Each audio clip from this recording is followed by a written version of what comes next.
Hi, welcome back to my channel, Beautiful Minutia. If you're new here, my name is Tiffany, and today I want to talk to you about the books that I finished in the month of May. May was actually a really good reading month for me in terms of how much I read. I ended up completing 14 books. It was almost 15, but one of them actually got finished a couple of days into June, so I'm not going to include that one here. But my total on Storygraph looks even more impressive because we also finished some school books that we'd been working on for quite some time. So those are included in that total also. So not all of the books that are here are ones that I'm going to be talking about.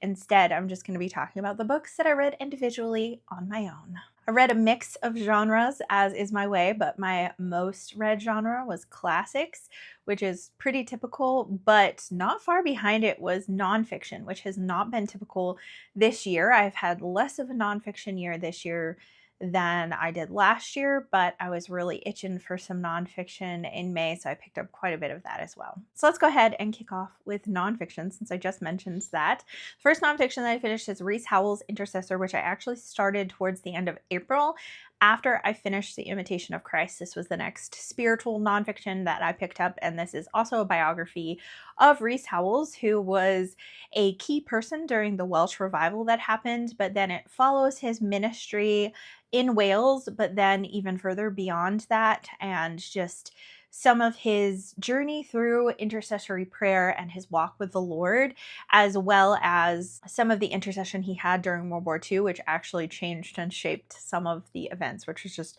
really cool to read about. I thought that this was a really, really good book in a lot of ways. Like, I found Reese Howell's life to be really interesting. I found a lot of the things that he said about prayer to be really inspirational, and I really loved the portions of the book where we are quoting Reese Howells for long amounts of time. However, I did find that the author of this book wrote in a really juvenile fashion. So there were passages where he would just add random exclamation points and stuff that made it feel like someone in middle school was writing a report of someone, and whenever they were emphasizing anything, there was an exclamation point. So I didn't feel like the actual writing of the book was all that stellar, but the story itself was so good, and the following of his life was. And there are things in this book that I don't agree with, conclusions that the author or Reese Howells himself comes to about intercession that I'm not sure that I fully agree with every point that is in this book, but I did find it to be a really good book, very inspirational about the power of prayer and how prayer changes things and how God works and moves through our prayers. The other Christian nonfiction that I read it is Christian, but it's not explicitly only Christian, I guess, and that is A Preface to Paradise Lost by C.S. Lewis. I read this because I am currently reading Paradise Lost, started it in June, and I wanted to read this as kind of a way to prepare me. And I thought that this was really good because the first section of this book, really the whole first, probably half of the book, is talking about epic poetry and the scope of epic poetry, the purpose of epic poetry in comparison to regular poetry, other varieties of poetry, I guess I should say, and kind of how Paradise Lost fits in the greater scheme of really famous epic poetry like the Iliad. I found it to be really, really helpful because I've never really read very much epic poetry. It was really interesting to hear C.S. Lewis's thoughts, and of course he is approaching Paradise Lost from a Christian worldview, but he talks about the different interpretations of Paradise Lost, and he talks about his own knowledge of biblical history and Milton's history, as well as his own experience with ancient literature and epic poetry in general, that made it feel really well-rounded. And so there are times where he's writing, it's very academic feeling, and there are times when he's writing and he's like, I am coming at this from a Christian perspective, but if you're not, here are some thoughts of that. So I don't feel like, even though it is a Christian book, I don't feel like it's explicitly only Christian. I think that this would benefit anyone who is interested in delving into Paradise Lost. I do think that some of his later chapters focus on interpretation of some of the things within Paradise Lost, and if you've not read Paradise Lost, I think that some of that might be a little bit confusing. Some parts of it I was just kind of like, okay, I haven't read that yet, so I don't really know what you're saying about this, but I know enough about the biblical account of the fall of man that I was actually able to follow all of it pretty well. But I do think it's one where, like, that last section of the book, I would get more out of it if I had read Paradise Lost. So even though it's a preface, I also think it would benefit if you have also read Paradise Lost. I have this book physically, but I actually listened to it entirely on audio. This is Beautiful Country by Xin Julie Wang. And this is the story of a Chinese immigrant. She immigrated to the United States illegally in the 90s as a small child, that her parents escaped from China and came to the United States. And it's following their experience as they're, here illegally, trying to find work, trying to make a better life for themselves, and her experience growing up in America as an undocumented immigrant and all that entailed for her family. I found this to be really, really interesting. The audiobook was actually read by the author, which I love it when that happens with memoirs. I know that there are some criticisms of this book in terms of the fact that it really just focuses on a small section of her childhood and not kind of how her life ended up panning out, because they end up going to Canada towards the end of the book, and so it's like a small section of her life, and it has a very childlike feel to it because she is reflecting on how she felt and viewed the world as a child. So you're not given a reason why they left China. You're not given all of her parents' internal thinking of what's going on and those kinds of things. You're getting how she's processing it as a child. And I think if you know that going in, then that's very helpful. But I did find it to be really compelling and really interestingly written, and I really enjoyed it. The last nonfiction on this list I also listened to, because we always choose a nonfiction to listen to when we're going on road trips, and we went to visit my family in Nebraska. And we listened to Champlain's Dream. I can't remember who wrote it, but it's on the cover up here.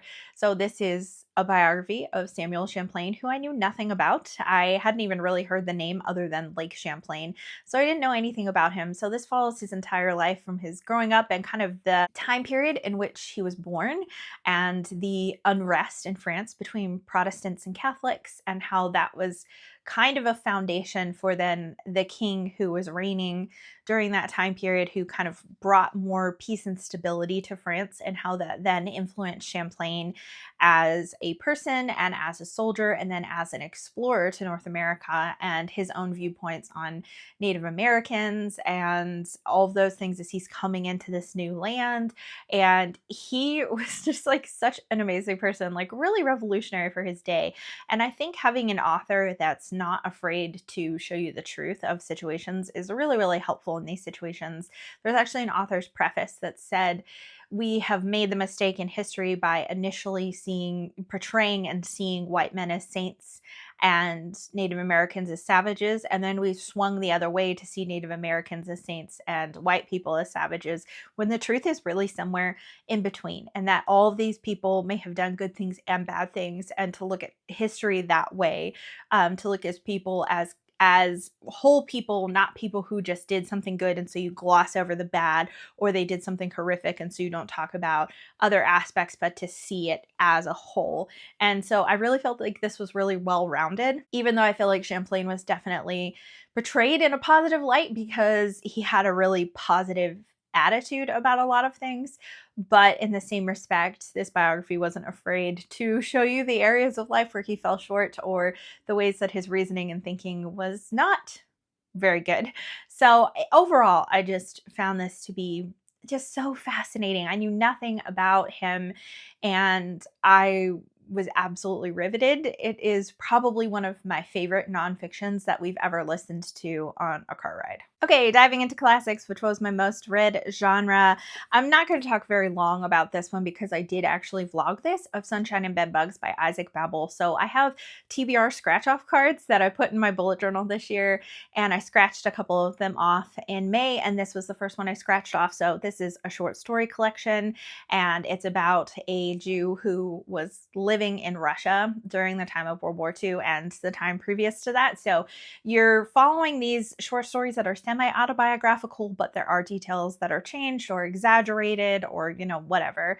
So I liked some of these. Some of these I could see snatches of brilliance, and they were really interesting or really well written, but a lot of them were referencing either things I didn't understand or I just didn't enjoy them. So I had a pretty mixed experience with this, but there was really only a few that I really, really enjoyed.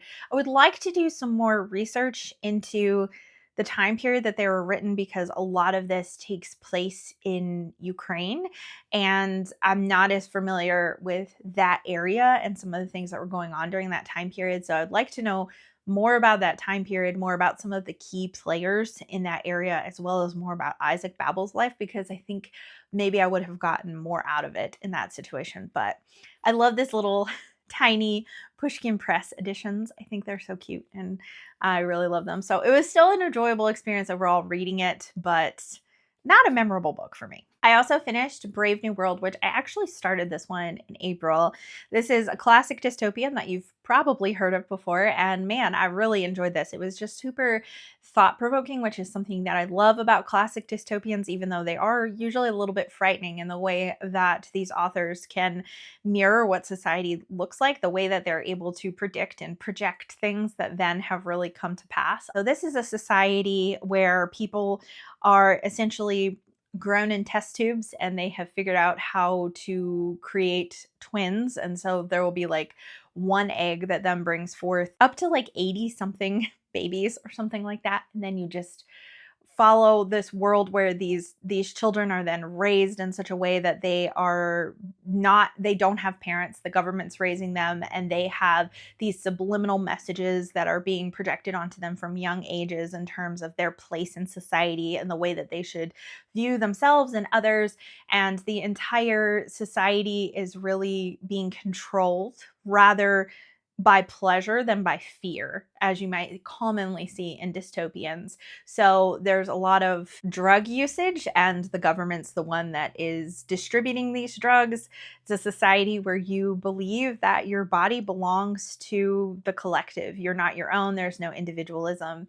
And so as a result, a good moralistic person is going to have many partners all the time and not have any sort of commitment or monogamy that's seen as like abhorrent and immoral. It's just really, really interesting as you finally encounter someone who grew up in a different area that's kind of outside of this realm of the way the government is portraying things and the way that they collide with the world as it is and the different viewpoints. And it's just some really interesting conversations about how living in this complacent contentment dulls your mind, and you can't have science and art and these beautiful things and also have happiness, because a lot of these things are birthed out of pain and suffering and struggle and work. And so yeah, there's a lot of really interesting conversations. There are some things that I felt like were a bit muddled by the way that it ended, but I really, really enjoyed it. It was just a really fascinating experience. I read it with Charlene,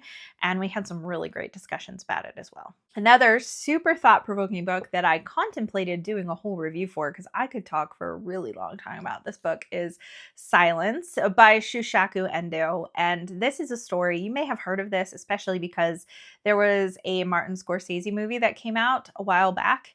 And it's a story of these Jesuit priests who are entering Japan, and Christianity is illegal and highly persecuted. And at one point, Christianity, well, in this case, specifically Catholicism, had penetrated into Japan, and it was fine and everything was great. But then a new person came into power and it was just kind of eliminated and changed. And as a result, the church has had to go underground. So it's definitely a story of persecution, but it's also a story of apostasy, as these priests are also coming in here because there was this father who they really respected and looked up to, who mentored them, who ended up in Japan. And there are rumors that he has been persecuted and thus apostatized. And so there's a lot of discussion of where is God in suffering, and why is God silent? Why does he not see these things? Why is he not doing anything?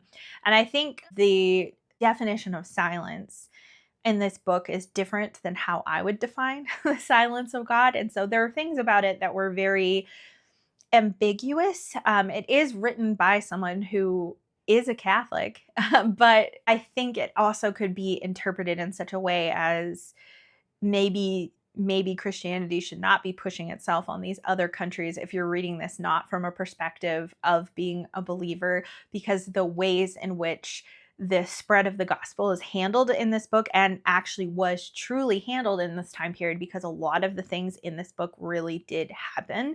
Like the father who was rumored to have apostatized, he was a real person. And these 2 priests that then go into Japan, there were 10 priests that went into Japan, and they basically followed the route of the priests that we're really closely following in this book. So a lot of it is coming from a position of what really happened in Japan, and these missionaries that are coming in and spreading the gospel, but in such a way that they feel like it has to mirror and look exactly like their culture.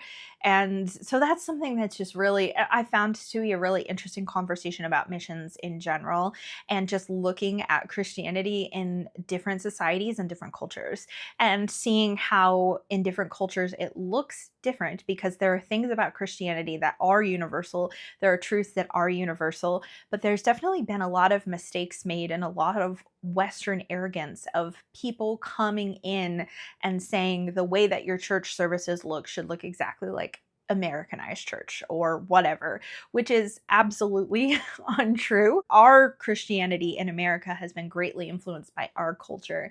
And I think you can have this arrogance to believe that either it wasn't influenced by culture, or that the way that you're doing it is the only right way. And so there's interesting conversations about that as well.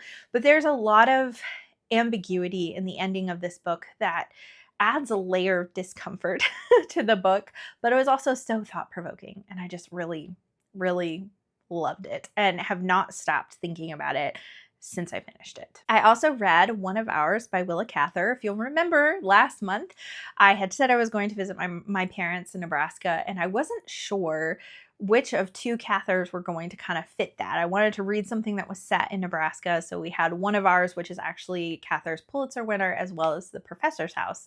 And so One of Ours is the one that there are people in the comments telling me that it starts in Nebraska and it's very rooted in the prairie. So this is the one that I chose, and I'm really, really glad. So this is a story of Claude Wheeler, who is growing up in Nebraska, the middle of 3 sons, and growing up in a household that is very kind of materialistic and is very different. They're very focused on the land and focused on just certain things that don't matter to Claude. And so he has this mentality of, surely I'm meant for something more. Surely life is about more than possessions and farming and this and that and the other thing. And so you're really kind of joining in with Claude in a quest for meaning in a life filled with discontent, which ends with him serving in World War I. And you know that from the back of the book. That's not a spoiler at all, but that kind of attitude of, I want to be a part of something bigger than myself. There must be more that I could be doing with my life, really does culminate in the call for people to enlist for World War I. So I found this to be an amazing book. I really, really loved it. This is up there with some of my favorite Cathers. It's definitely top 3. I just can't decide if this is the second or third favorite. My Antonia is still top of the top. I consider that like a perfect book, perfect 5 stars. This one wasn't quite, and neither was Oh Pioneers. Like both of them, I'm like, I don't know which one's second or which one's third, but I just really enjoyed this one. It's the Cather that I've loved the most in a really long time, which is really nice because I read 3 Cather books last year and found them all to be a little disappointing. And so it was really nice to find one that I just really invested in. And the last classic that I completed was for my Patreon group read, and that is Unnatural Death by Dorothy L. Sayers. This is the 3rd Lord Peter Wimsey mystery book in this series.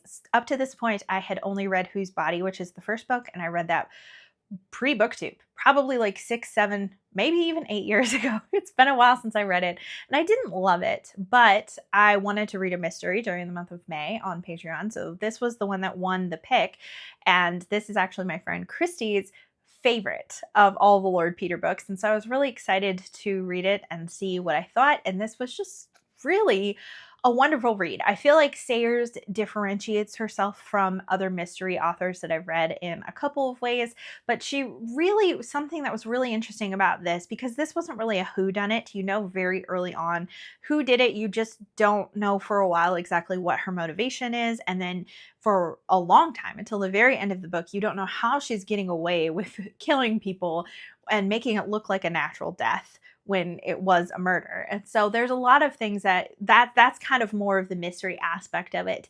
But there's some really interesting conversations that Sayers has within the course of this book about racism, about euthanasia, about our part in crimes or things that happen or sin, and the difference between divine law and then human law. And like there are just some really interesting conversations here that add a depth to the story that feels like it fits in perfectly. It doesn't feel like this moralistic play. You know, it feels like it just fits in the grand scheme of the book, and it's not like there's an answer just given to you. It's just kind of like moral questioning that happens that I found to be really interesting.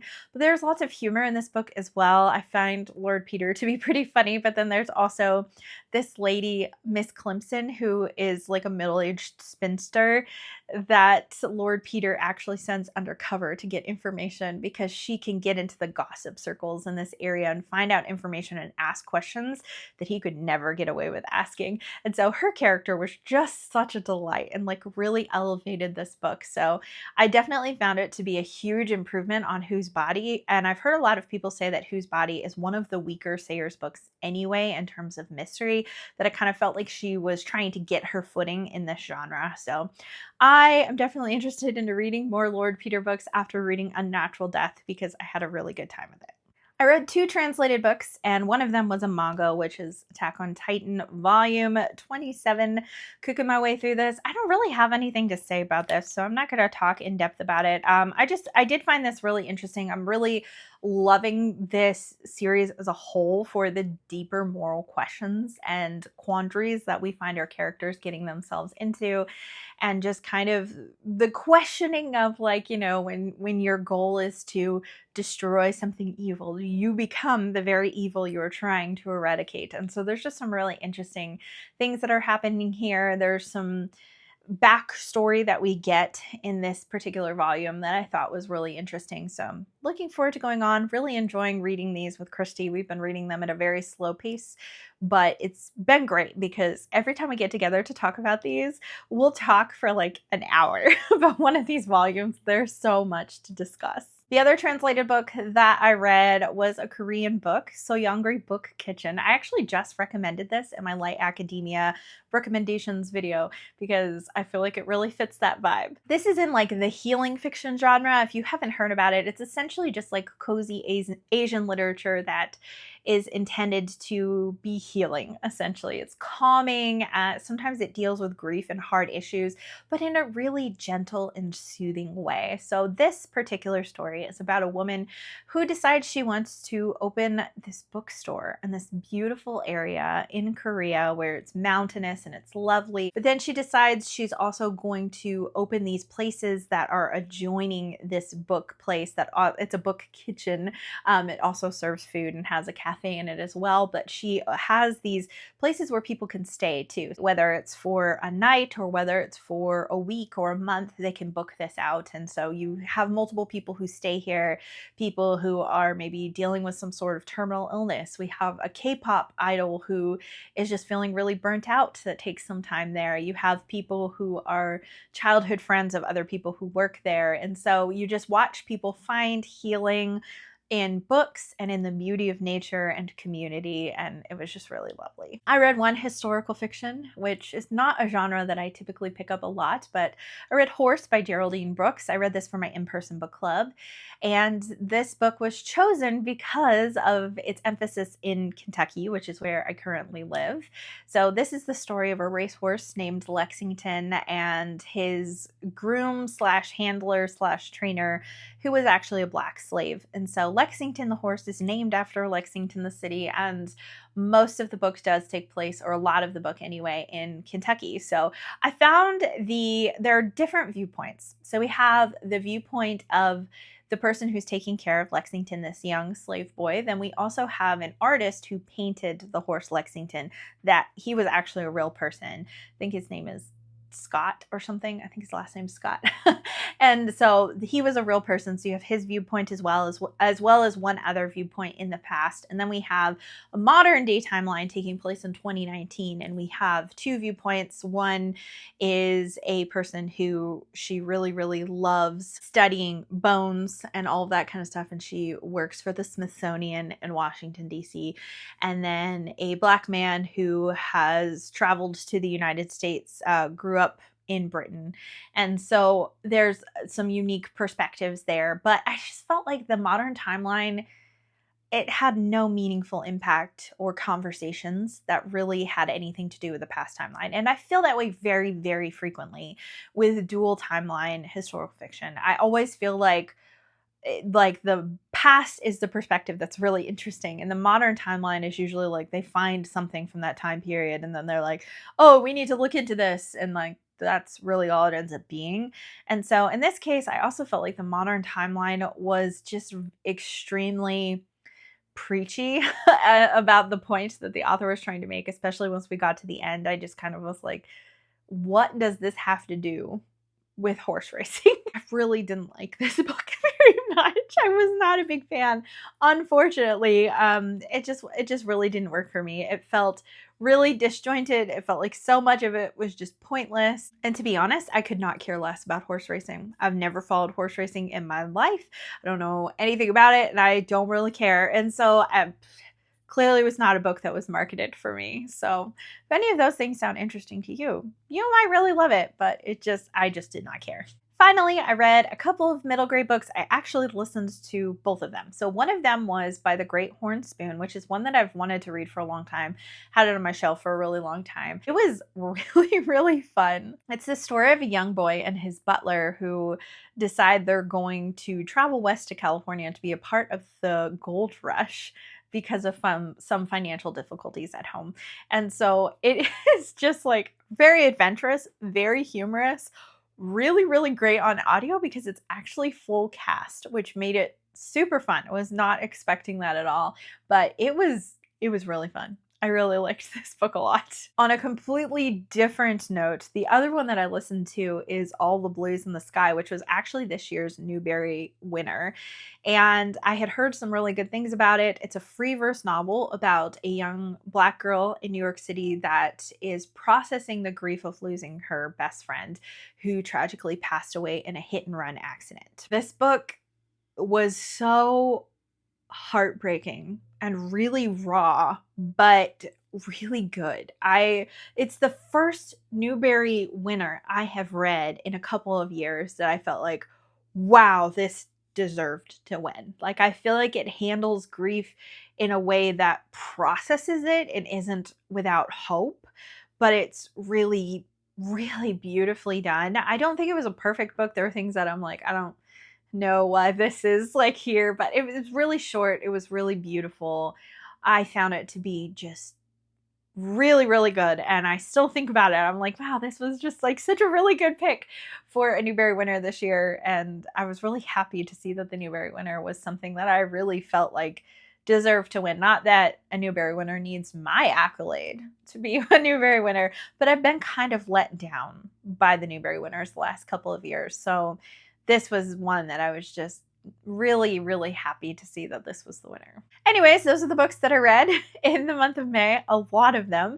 Would love to hear your thoughts in the comments down below. If you've read any of these books, of course, I would love to hear your thoughts about that. And I'd love to hear what you've been reading as well. What was your favorite book that you read in the month of May? I sure hope that you had some winners. Thank you so much for watching. If you like this video, please hit like and also subscribe so you can continue to see more bookish content from me, and I will see you again next time.